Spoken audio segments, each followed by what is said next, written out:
Teresa, talk to me about how to use radio as far as getting information. Well, I really enjoy our local radio stations, just kind of getting what's going on in our area. Um, Often, with what you guys do with Red River Farm Network, and along with a lot of our other local radio stations, we get to hear not only what's going on locally, but we get to hear what's going on in our state and on some of the national levels.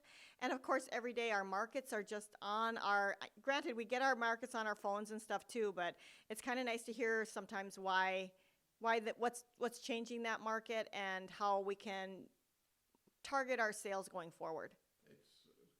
Farmers like to hear from farmers. It's good to hear what's going on in our own backyard, I guess.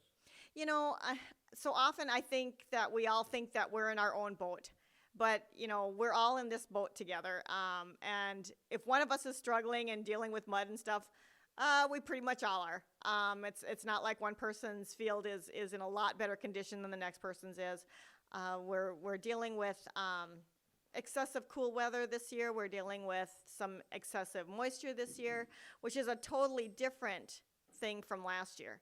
And last year, if we could have had some of this cool weather, we would have given our eye teeth for it. And this year, it's just a little different story. Is there a benefit to that local regional radio versus something you get more on a national scale? I would say that at least our local radio stations tell us what we need to hear and not influence what we should be hearing, if that's a good way of putting it.